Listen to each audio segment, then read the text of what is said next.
ഇക്കഴിഞ്ഞ ബുധനാഴ്ച ഞാൻ ലേബർ കോടതിയിൽ നിന്ന് കേസ് കഴിഞ്ഞ് ഹൈക്കോടതിയിലേക്ക് തിരിച്ചു വരുമ്പോൾ പെട്ടെന്ന് ഒരു സ്ഥലത്ത് നിന്നപ്പോൾ റോഡ് ബ്ലോക്കായി. നമ്മുടെ സെൻറ്റ് തെരേസാസ് കോളേജിൻ്റെ അപ്പുറത്ത്. അപ്പോൾ എന്താ സംഭവം എന്ന് മനസ്സിലായില്ല.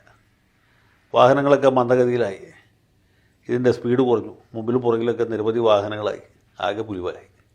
എന്താണാവോ ഈ നേരമില്ലാത്ത നേരത്ത് ഇങ്ങനൊരു ബെത്തപ്പാട് എന്ന് ആലോചിച്ചു. അപ്പോഴാണ് മനസ്സിലായത് എത്തപ്പൈക്കാരുടെ വമ്പിച്ച പ്രകടനം കടന്നുപോവുകയാണ്. അപ്പോൾ കുറച്ചാളായി ഇവരുടെ ഈ പ്രകടനം കണ്ടിട്ട് വെള്ളക്കൊടിയൊക്കെ പിടിച്ച് നക്ഷത്രാങ്കിത ശുഭ്ര പതാക എന്നൊക്കെ മുദ്രാവാക്യം വിളിച്ചുകൊണ്ട് കുറച്ച് ചെറുപ്പക്കാർ, അതിൽ പലതരത്തിലുള്ള എത്തപ്പൈക്കാരുണ്ട്. എത്തപ്പൈക്കാരുടെ പഴയ കാലത്തെ ഒരു യൂണിഫോമുണ്ട്, വെള്ളമുണ്ട്, വെള്ള ഷർട്ട്. ആ വേഷം ധരിച്ച ചില സഖാക്കളെങ്കിലും ഉണ്ട്.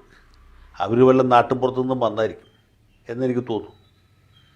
ആ വിഭാഗത്തിൽപ്പെട്ട 3-4 പേരെ അതിൻ്റെ അകത്ത് കണ്ടിട്ടുള്ളൂ. ബാക്കിയൊക്കെ ന്യൂജൻ ചെറുപ്പക്കാരാണ്. അതിൽ ജീൻസിട്ട പെൺകുട്ടികളും ഏതാണ്ട് ലുലു മാളിൽ നിന്ന് ഷോപ്പിംഗ് കഴിഞ്ഞ് വന്ന പോലെയുള്ള ആ ചെറുപ്പക്കാർ ധാരാളം പേരുണ്ട്. അപ്പോൾ ഇവർ വലിയ തോതിൽ വലിയ വായിൽ മുദ്രാവാക്യം വിളിക്കുന്നുണ്ട്. SFI സിന്ദാബാദ്, രക്തസാക്ഷികൾ സിന്ദാബാദ്. ഈ മുദ്രാവാക്യം വിളി കേട്ടിയാൽ എപ്പോഴാണ് എനിക്ക് മനസ്സിലായത്, ജൂലൈ 2-ാം തീയതിയാണ്. സഖാവ് അഭിമന്യുവിൻ്റെ രക്തസാക്ഷിത്വ വാർഷികമാണ്. അഭിമന്യു സഖാവ് മരിച്ചിട്ട് 9 കൊല്ലം മറ്റോ. ഇതുവരെ ഒരു കടവിലും എത്തിയിട്ടില്ല. കേസിൻ്റെ വിചാരണ തുടങ്ങിയിട്ടില്ല. പ്രതികളൊക്കെ ജാമ്യത്തിലിറങ്ങി നെഞ്ചും പിരിച്ച് നടക്കുക.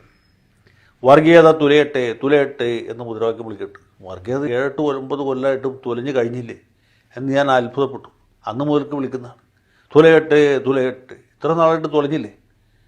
അപ്പോൾ എനിക്ക് തമാശയായിട്ട് തോന്നി. കൂടുതൽ വാർത്തകളും വിശേഷങ്ങളും നിങ്ങളിലേക്ക് എത്താൻ ABC മലയാളം സബ്സ്ക്രൈബ് ചെയ്യുക, ബെൽ ബട്ടണും അമർത്തുക.